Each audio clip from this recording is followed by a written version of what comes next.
Take a journey on the Silk Road, Marco Polo's ancient route to China. Produced at a cost of $50 million and requiring over 10 years to produce, the Silk Road video collection is comprised of separate adventures linking ancient and modern-day Asia. Broadcast to outstanding critical acclaim in over 25 countries, the Silk Road is now available on video for the first time. With the entrancing music of Gitaro as a backdrop, each of the episodes in the collection focuses on the history, art, and culture of one of the world's most inaccessible regions.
Once, there was a great kingdom called Lou-Lan, which disappeared into the sands of the desert.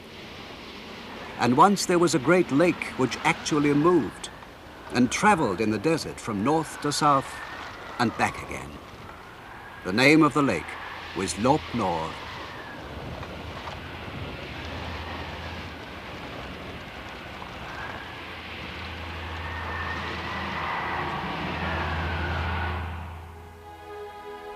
Both these places, Lop-Nor and Lou-Lan, the kingdom that once flourished on its banks, was somewhere near the eastern tip of the Taklamakan Desert in the heart of Asia. No other places on the long Silk Road are as mysterious as these two. It seemed impossible that a lake could really move, or impossible to unveil the mystery of Lou-Lan. To the east, Chang'an; to the west, Persia and Rome; to the south, India. All these places were drawn closer by the Silk Road. The bells of the caravans tinkled, and silk and porcelain traveled westwards, Buddhism and Christianity eastwards.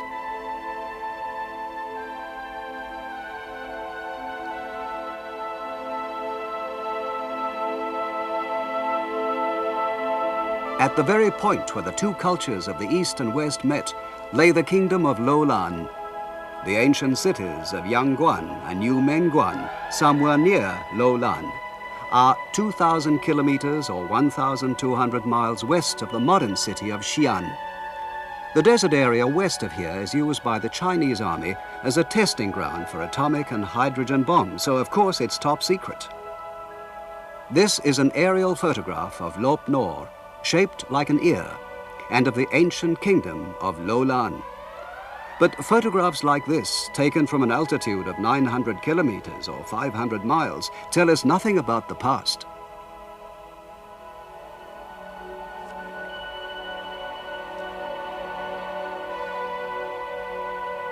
We started the search for Lou-Lan from the remote town of Yangguan. A famous Chinese poet once wrote, "What friends can you hope to find once you've left Yangguan?"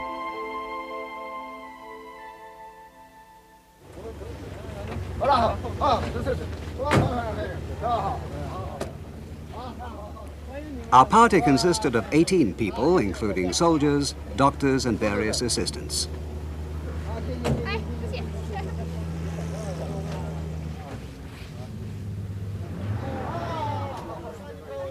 We had 9 vehicles, including jeeps, trucks, and water carriers.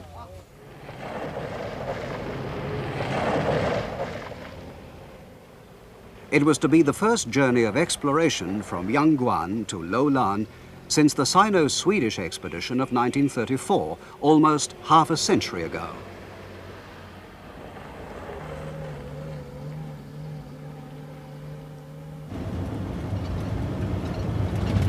The party was led by Captain Da Xingmin of the Chinese Army. He's a topographical expert and a veteran with many years' service behind him.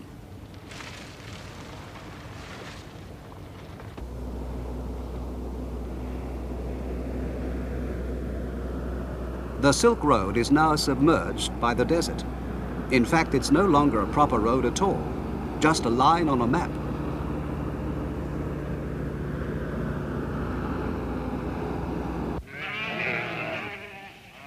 100 kilometers, or 60 miles from Yangguan, we arrived at the small village of Ho-Kong.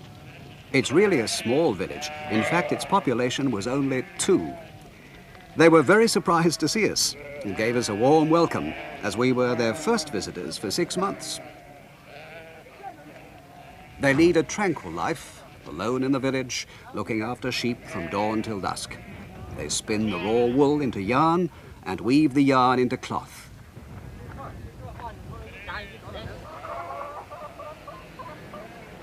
We bought 30 chickens from the 2 men and 200 eggs, which we packed in buckets of sand. According to the 2 villagers, this is the best way to keep them from being broken on the journey.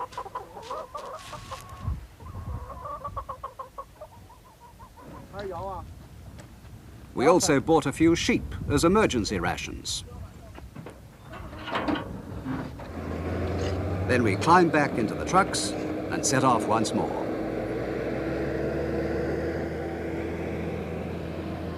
Those 2 were the last people we saw on our way to Lou-Lan.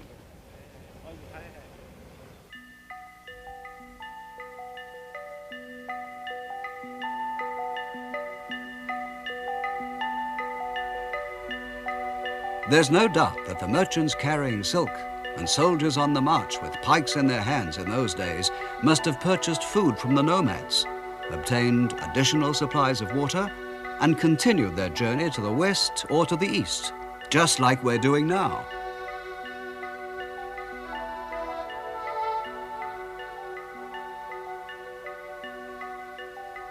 In his book, Marco Polo wrote, "The desert is so vast that it would take a year or more to cross the whole of it on camelback. Even at the narrowest place, it would take a month. All that's to be seen are mountains and valleys in the sand, and not the smallest sign of anything to eat."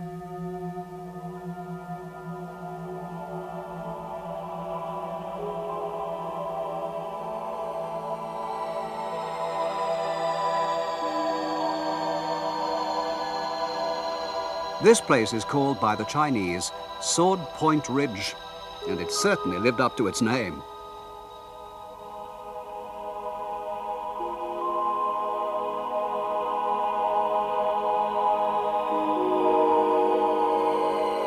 One of the swords punctured a tire.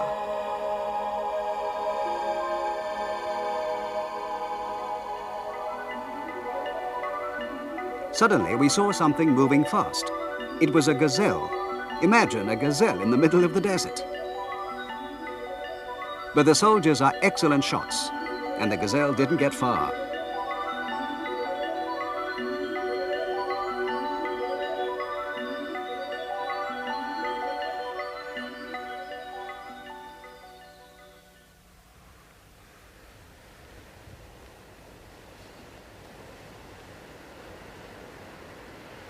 That day we pitched camp in the shelter of a sand dune, where we'd be safe from the everlasting northwest wind. It was the third camp since we'd left Yangguan, now about 200 kilometers or 120 miles away.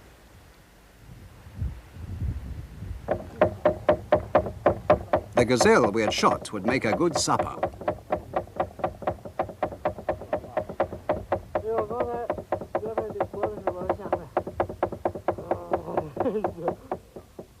Everyone set to, under the direction of the army cook, who was elected head chef.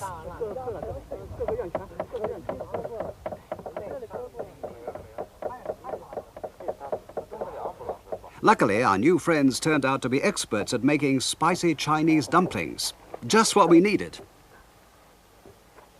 In China today, men and women are regarded as equals, so men know how to cook just like women.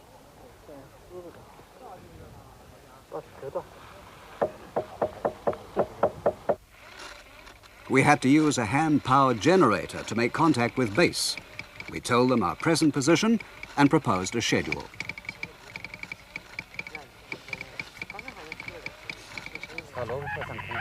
We had to do all this because the Silk Road here passes through a secure military area. It was difficult for the soldiers to make sure that their military secrets were properly guarded and at the same time to give every cooperation to the television crew. It was a task that needed the utmost tact on both sides.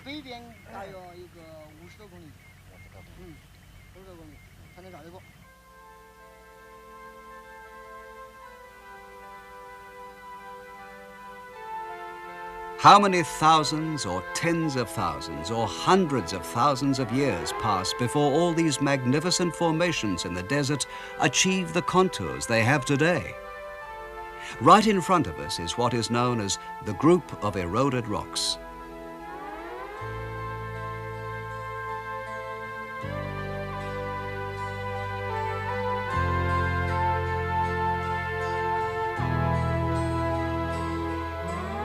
A work of art that nature has created with such painstaking effort.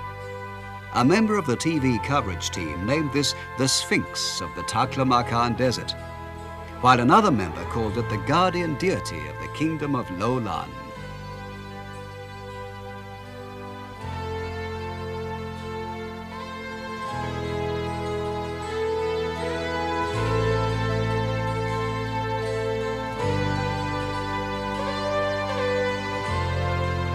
It's so elaborate that it could be mistaken for a stupa created by a sculptor.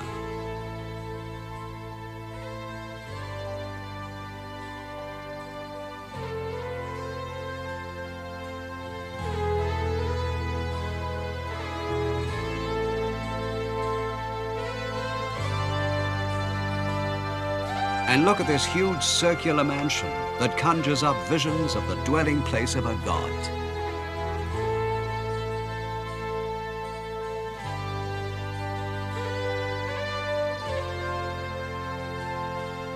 When we examined it closely, we saw that the wind had hollowed it out and given it a sharp edge like a fast river would sculpture a boulder.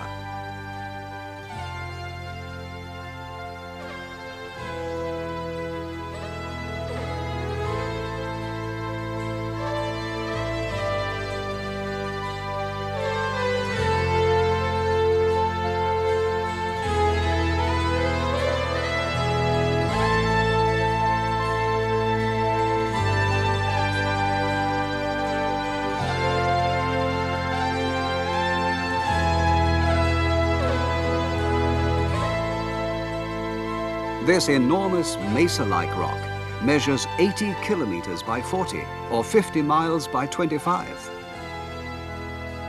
Our Chinese cameraman called it Da Shanghai, the great city, because the vertical boulders look like huge buildings with streets between.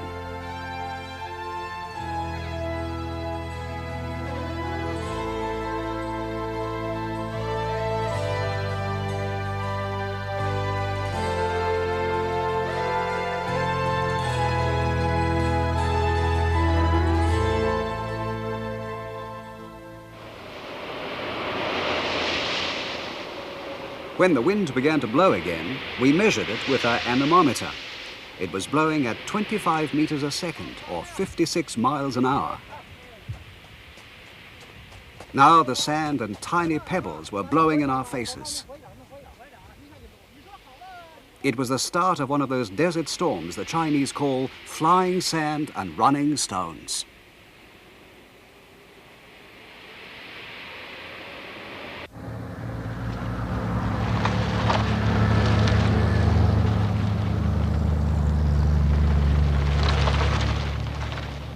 Our cameraman was keeping a diary. Here's what he wrote that day. April 10th, 8 p.m. Temperature, -2 degrees Celsius, 27 degrees Fahrenheit. Weather, light snow. Since setting out this morning, we've covered 139 kilometers, or 90 miles. Men and vehicles have both been pushed to the limit.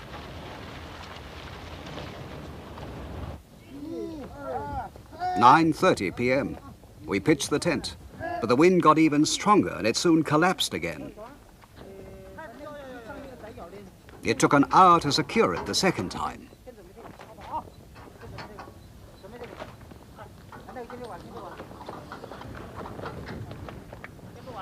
"10:30 p.m. Still no supper.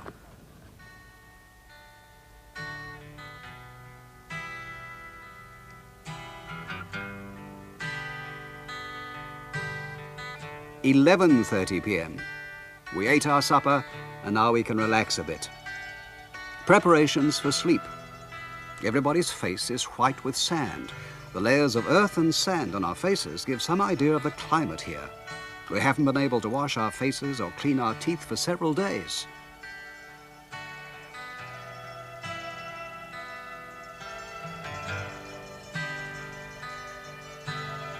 It was tough enough for us with all our modern equipment.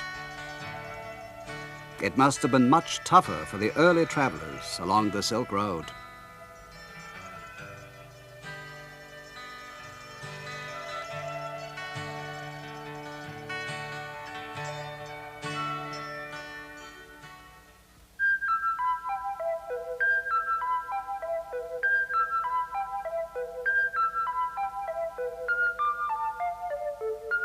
Almost 1600 years ago, a Chinese monk called Fa Xian traveled westwards along this same route. He wrote, "In the middle of the desert, when the fiery wind blows, everything seems suddenly dead, as though all life had been obliterated from the face of the earth. No bird is to be seen in the air, no beast on the ground."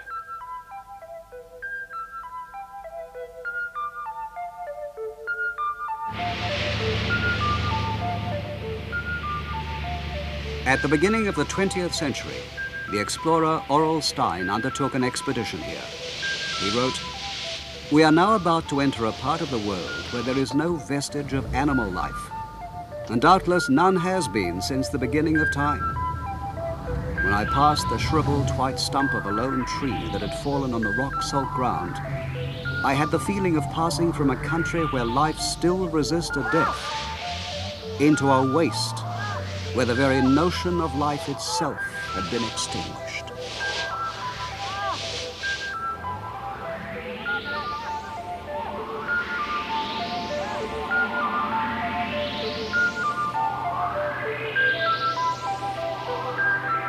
The only thing that could pass through such a place was a road pioneered by nameless men, the bearers of civilization from Chang'an, from Persia, and from Rome.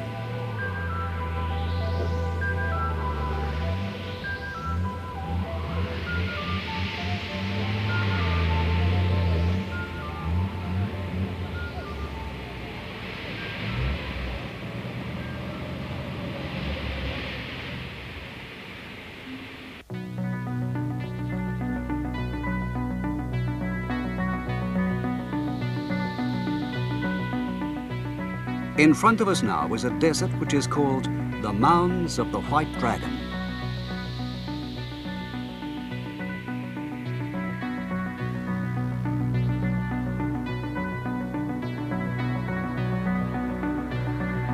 It's called that because the rock salt projecting through the sand looks like the triangular spikes on the back of a dragon.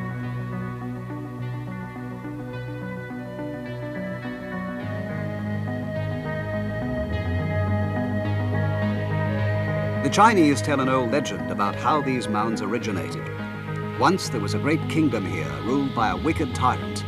A god, disguised as a monk, asked for alms, but all the wicked king would give him was a lump of the worthless rock salt that lay everywhere on the ground. The god became angry and caused the waters of Lake Lop-Nor to overflow and flood the kingdom, so that it became the home of dragons.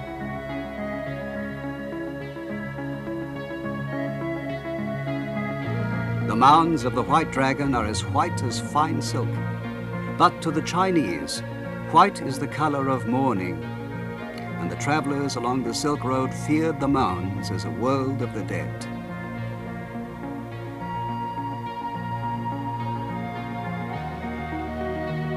Another famous Chinese monk, Xuanzang, once wrote, "Many people have lost their way here in this vast plain which stretches as far as the eye can see, but which has no road.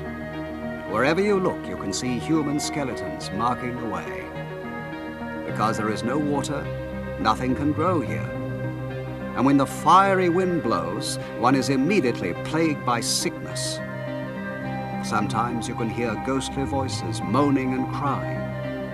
But if you follow them, you soon get lost, tricked by the wiles of a demon."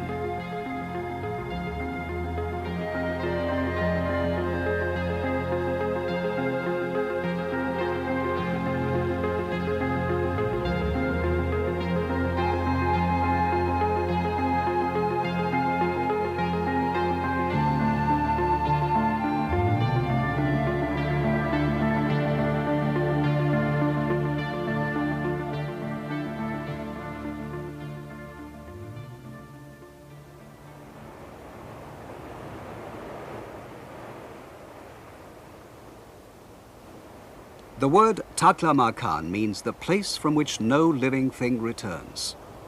Yet in one corner of this world of the dead, we found certain proof that the Silk Road once passed through it.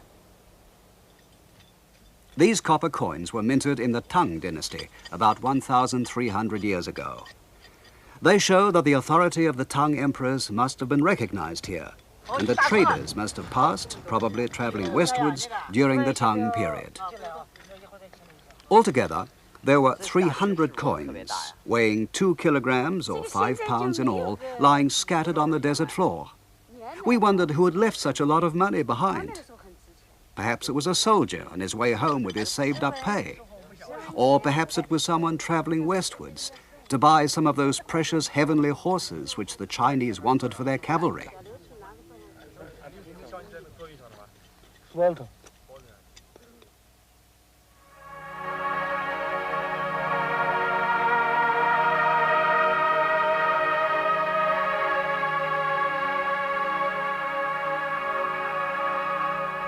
Our position was now 40 degrees 30 minutes north, 90 degrees 30 minutes east, and by now Lop-Nor should be in sight. However, there seemed to be no sign of it, yet on the map a blue speck marked it plainly. It was surely not possible to miss a lake more than 100 kilometers in diameter or 60 miles. The Swedish explorer Hedin once called Lop-Nor the Wandering Lake. Perhaps it had wandered again.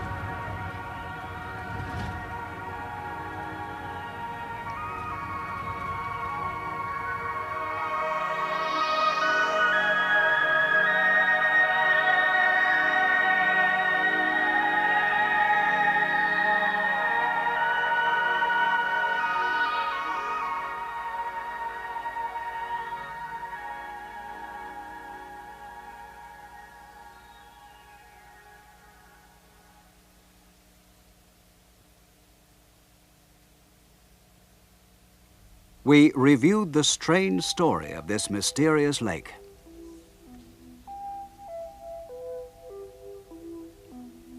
The first mention of Lop-Nor is in a Chinese history book, the famous Han Chronicles, written more than 2,000 years ago. It says, "The kingdom called Lou-Lan lies on the banks of a salt marsh.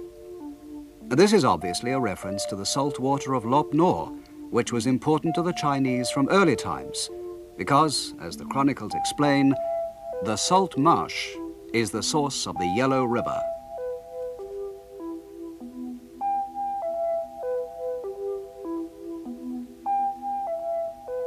The lake was explored by the Russian scientist Przewalski in 1877. He wrote, "The latitude of the lake is 1 degree further south than is given in Chinese history books, a distance of about 100 kilometers or 60 miles. The lakes called Hara Brun and Hara Kushum together make up Lop Nor." Richthofen, the man who coined the term Seidenstrasse, or Silk Road, disagreed. Lop Nor, he wrote, is situated to the north, as stated in Chinese history books. The lake was in Central Asia, but it was the cause of furious wrangling in far-off Europe, where the opinions of various geographical societies were sharply divided. The man who solved the mystery was the Swedish explorer, Dr. Sven Hedin. On his first expedition, Hedin found a dried-up riverbed in the lower reaches of the Darim River, the dry lake bed of what had been Lop Nor, and the ruins of Lou-Lan. He also located lakes Hara Brun and Hara Kushun, which were indeed further south. He concluded that because of a change in the course of the river Darim, Lop Nor had actually shifted over the ages from north to south. Hedin wrote, "With the increasing sediment deposited by the river, the floor of the lake gradually rose, while the desert, worn down by the erosion of the wind, gradually sank. In consequence, the water of the lake converged towards the lower level, thus accounting for the shift from north to south." In the year 1900, he predicted that Lop Nor would soon start to move north again. About 34 years later, Hedin went on a second expedition to Lop Nor. Traveling down the Kongchu River, a tributary of the river Darim, he found that the water now flowed into Lop Nor, which was being re-established north in its old position. His prediction had been brilliantly fulfilled. He wrote triumphantly, "I am now paddling in a canoe over places once trodden by camels." In 1934, the lake was in a northerly position. In 1900, it had been in a southerly position. And around 330 AD, it had been in a northerly position. Hedin concluded that Lop Nor travels all the way from north to south and back again in a cycle that takes 1,600 years. And that was the end of the controversy.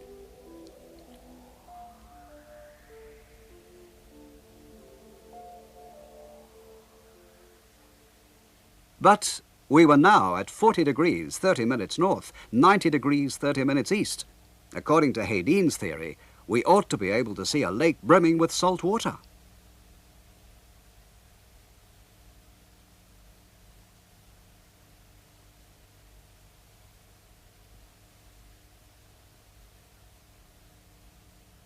But there was no mistake.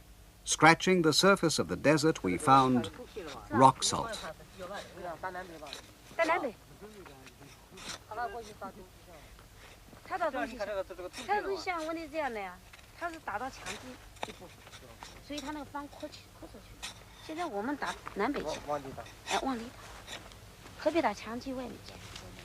Undoubtedly, we had dug into the bed of what the chronicles called a salt marsh, and which was later called Lop Nor. But the lake itself was nowhere to be seen.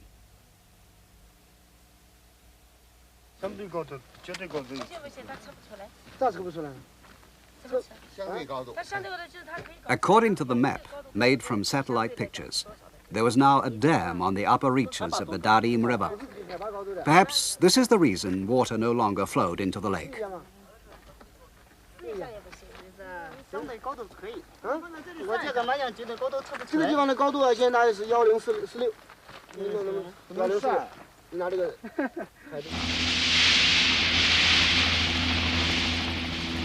We had a helicopter supplied by the Chinese army, and we used it to search along the Darim River and the upper reaches of the Kongche.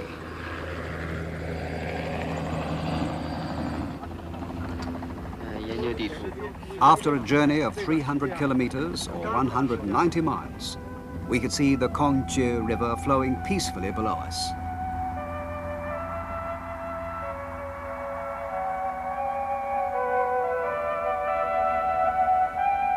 The source of the Kongche is the melting snow in the far-off Tian Shan Mountains. Most of this melted snow flows eastwards through the Taklamakan Desert, and among the tributaries of the Darim River, the largest amount of water is borne by the Kongche towards Lop Nor.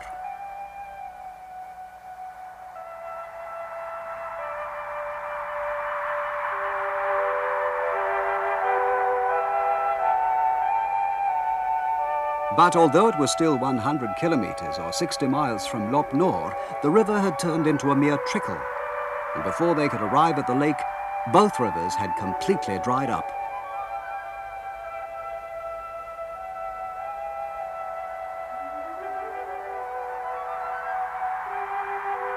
Perhaps the snowdrifts and glaciers on the Tian Shan and Kunlun ranges are no longer big enough to feed the lake. We also looked as far as 1 degree south of our route, and still there was no sign of water. Lop Nor had disappeared again. True to form, the lake is still a mystery.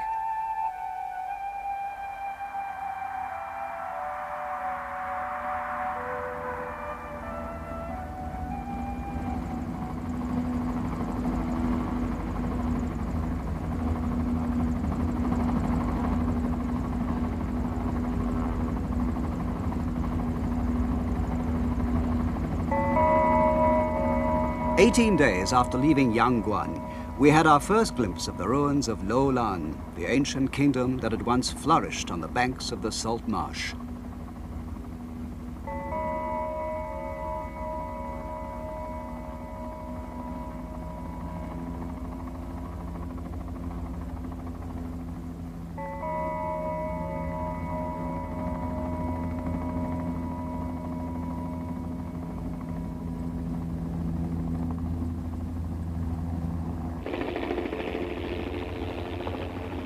After exploring the Kongche River, one team landed in Lou-Lan by helicopter.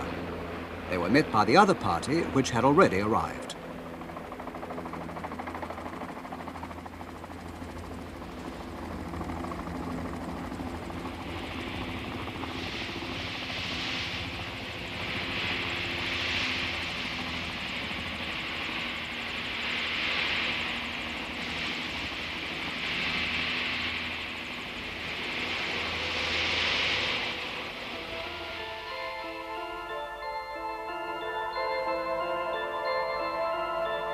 Since it lay at the eastern tip of the Taklamakan Desert, Lou-Lan was in its day an important stopping place on the Silk Road. Because of this, and because of its great prosperity, it was a constant scene of battle between the Chinese and the Huns.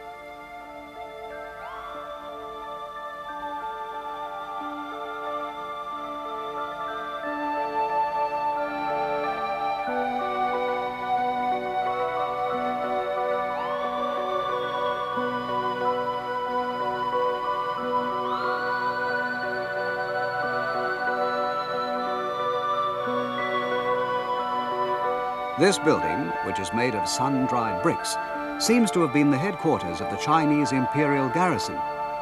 It was said at the time that whoever controlled Lou-Lan controlled the whole of the Silk Road.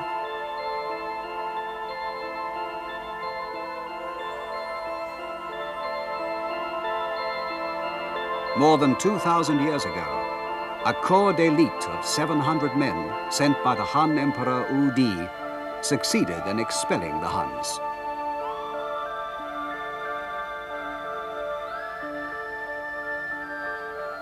In those days, many of the Chinese soldiers stationed in Lou-Lan were living very far from their wives and children, for this was a remote frontier. It was more than 1,000 kilometers or 600 miles west of Yangguan and Yumenguan, and more than 3,000 kilometers or 2,000 miles west of Chang'an.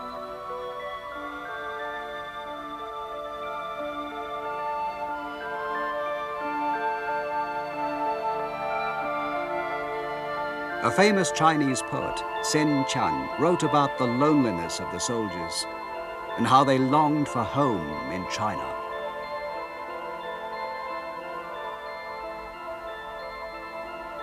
The soldiers of China looked on Lou-Lan as a country inhabited by bearded and green-eyed people. In other words, foreigners. When they heard the sad sound of the flute played by one of these foreigners, the soldiers of China must have thought of their mothers and wives and longed to be home.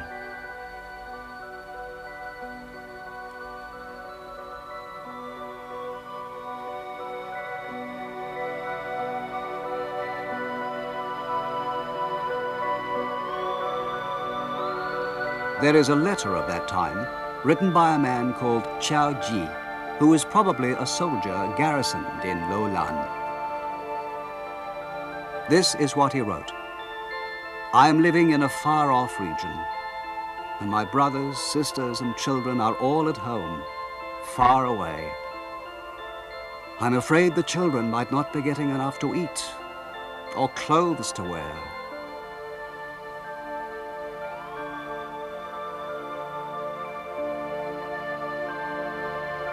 Perhaps Qiao Ji, dreaming of his faraway family, once drew water from this well.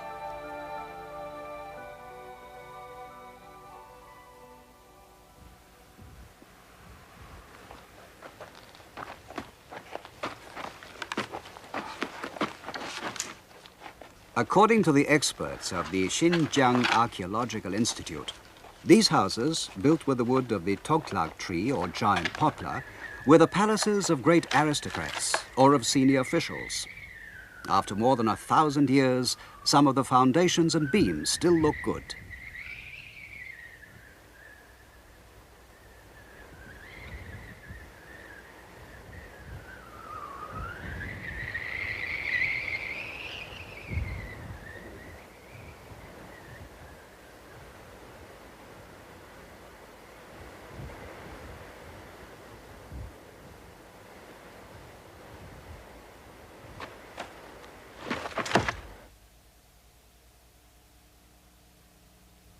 This Buddhist stupa, or primitive pagoda, was unusually high, for Lou-Lan was a great Buddhist stronghold.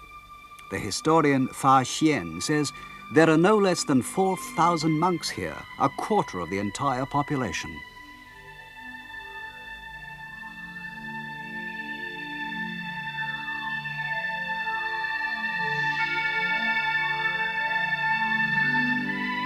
The peaceful Buddhist faith must have been a comfort to the people of Lou-Lan, situated as they were in a place that was the scene of constant fighting between Chinese and Huns. O Indora, the bestower of the holy rain, please give us more rain. Please make the crops grow. Glory be to the King of Lou-Lan. Such a prayer, intoned by priests, must have resounded throughout the castle.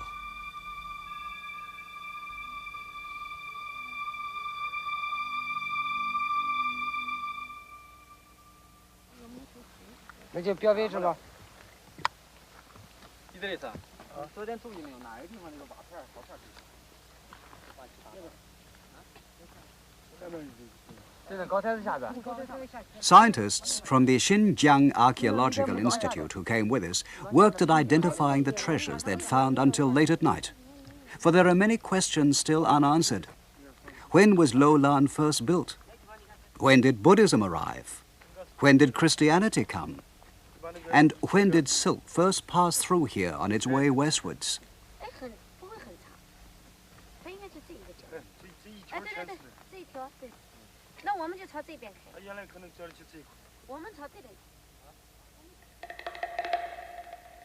They were particularly interested in the inscriptions on strips of wood.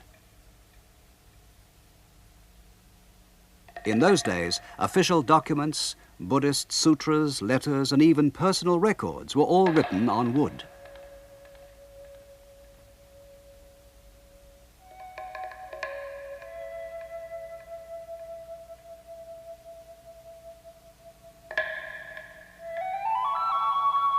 An archaeologist explains this may be part of a loom.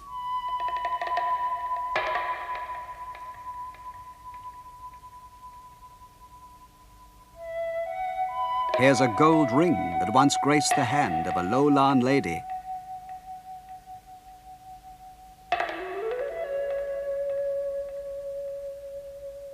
This is a glass bead brought from Persia along the Silk Road.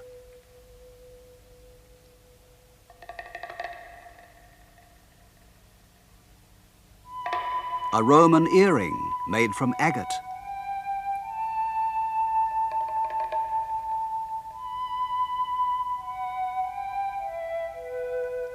And a bronze coin from the Kushan dynasty in what today is Pakistan. All these things excavated here make it clear that Lou-Lan was a very important place on the Silk Road, an oasis in the desert where the cultures of East and West were mingled. About 70 kilometers, or 40 miles north of the middle of Lou-Lan, we found a strange ruin on the top of a small hill, one that apparently had not been visited either by Hedin or by Aurel Stein.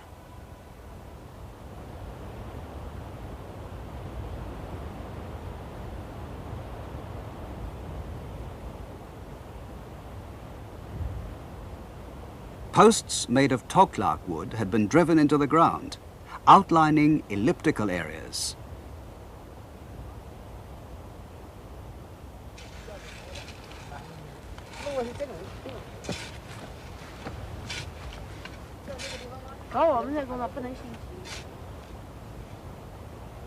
Altogether, there were 7 of these elliptical wooden shapes. The archaeologists began to excavate them carefully.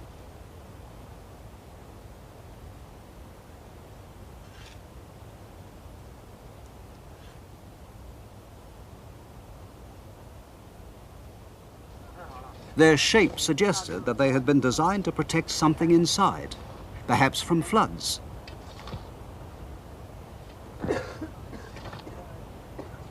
One of the scientists thought they might be the tombs of important people, lords or princes perhaps.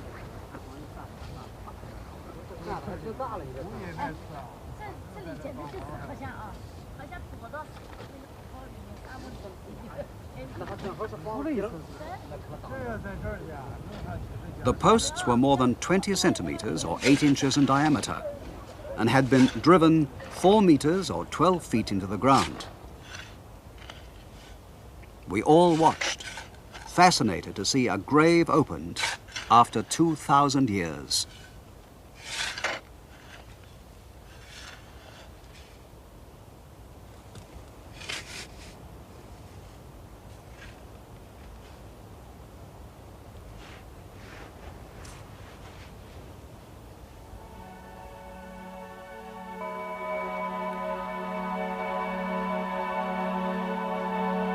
We were looking at what remains of a man who lived long ago in a far-off land. He had had excellent teeth and a well-developed physique with long legs.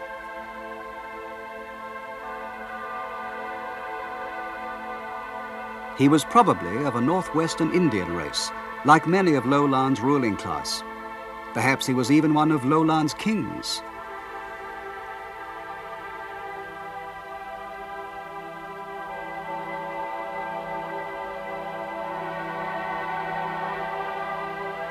This tiny coffin looked small enough to have contained the body of a newborn child.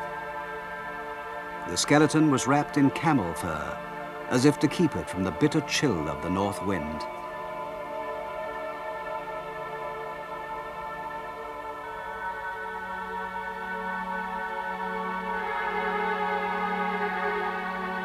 Inside, near the child's head, was a basket containing provisions for the soul.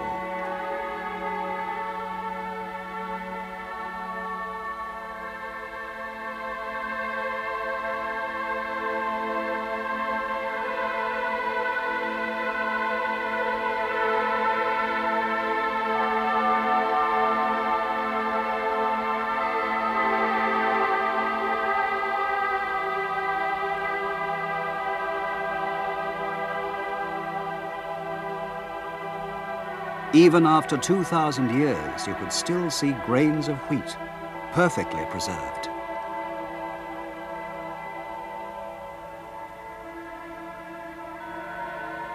The base of the coffin looked like the hull of a boat. We remembered that the coffin of the Lou-Lan princess, excavated by Hedin, had been shaped like a canoe.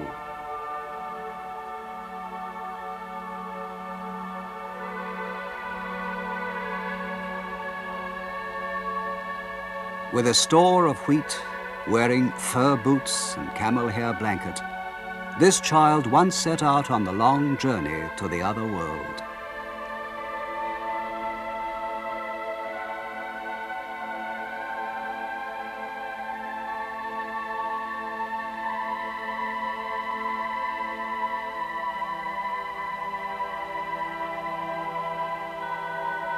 Now the archaeologists were examining another mummified body.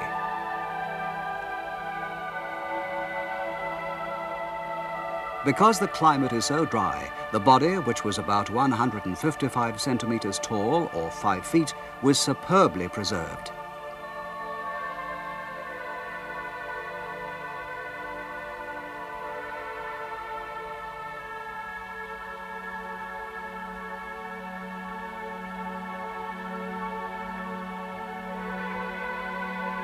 Long winding sheets had been wrapped around the body.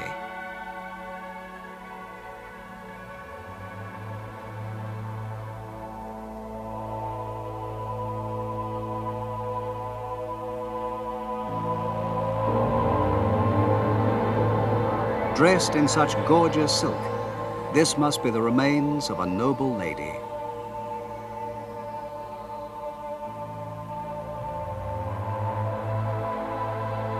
In those days, it was the custom for men to give their brides feathers of the grey heron as symbols of their marriage vows.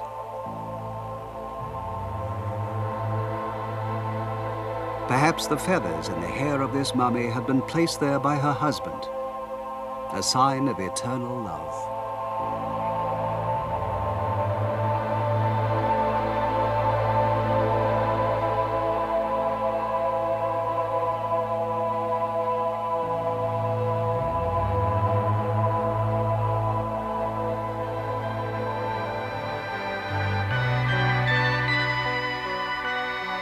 The fate of Lou-Lan was inextricably intertwined with the salt waters of the lake on which it stood.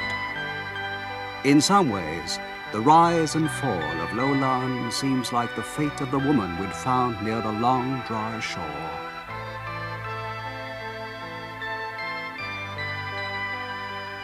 Lou-Lan is again covered by a whirling sandstorm and settles once more into timeless sleep.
Take a journey on the Silk Road, Marco Polo's ancient route to China.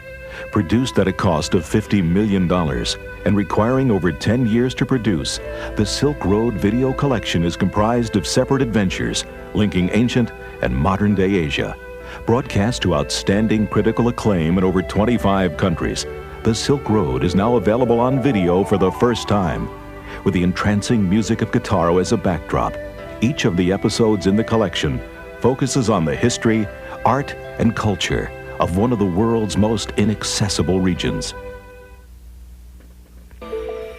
In the glories of ancient Chang'an, you'll visit the starting point of the Silk Road, Chang'an, the world's largest city in the 7th century. You'll see the incredible clay army. Buried for almost 2,000 years, the discovery of these 6,000 statues was an archaeological triumph, and the Silk Road crew were the first foreigners allowed to photograph it. Thrill at the sculptures deep in the world's largest tomb, and then enter China's most hallowed Buddhist temple. Examine the hidden underground murals of a legendary princess, and walk the only man-made object visible from outer space, the Great Wall of China. In 1,000 kilometers beyond the Yellow River, you'll cross the Yellow River in a goatskin raft. Gaze in awe at the same giant Buddha that Marco Polo saw 700 years ago. Look with amazement at the huge water wheels that irrigate miles of Chinese croplands, and visit the secret caves of Bingli Sea, never before photographed by a television crew. Then transverse the forbidden corridor between the mountains and the Gobi Desert, where the Huns battled the Chinese for control over the most prized horses in the world. In the art gallery in the desert, you'll tour the legendary Magao Caves at Dunhuang, over 500 caves filled with more than 3,000 murals and statues, dating back to the 4th century AD, an oasis of history located in the middle of the Gobi Desert. These incredible man-made caves are an architectural masterpiece and the dream of art scholars around the world.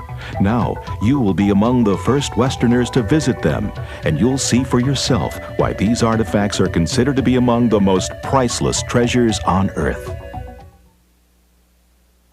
In the Dark Castle, you'll encounter a mysterious ghost castle situated in the Gobi Desert. These ruins are all that remain after Genghis Khan obliterated the legendary city of Karakoto and exterminated the people that built it. After the Russian explorer Kozlov unearthed the castle, he took its incomparable treasures to the Russian art museum, the Hermitage. The castle, believed by the Chinese to be cursed, has not been entered for over 50 years until now. The castle stands near the Russian-Chinese border and is in a sensitive military zone normally closed to anyone but the Chinese army.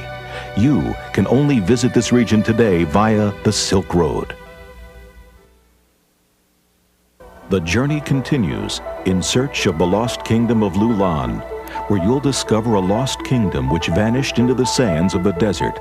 Join the first journey in half a century to seek these ruins. You'll uncover Silk Road relics that have been buried for over a millennium, and you'll unearth a mummy that's been preserved in a secret grave for over 2,000 years. The wind-carved rocks of the desert surround you at every turn. You'll gaze in amazement at the beauty that has taken nature an eternity to create. In across the Taklamakan Desert, you'll be the first foreign visitors in over 75 years to visit the ancient Buddhist city of Miran. Visit the beautiful home of a Chinese farmer and his family, and the gardens and vineyards that surround their land. Meet nomads in an oasis town, and be delighted as the village children sing and dance for you. You'll then attempt to cross the desert described by the locals as the place from which nothing living returns. After losing your way in the 120-degree heat, your caravan will stumble into ancient ruins and then attempt a night escape across the desert to safety. The Silk Road is an opportunity to travel through Asia as never before possible. Experience a voyage into the past by visiting the present. Examine the art, thrill to the scenery, and enjoy the hospitality of the people of these far-off regions.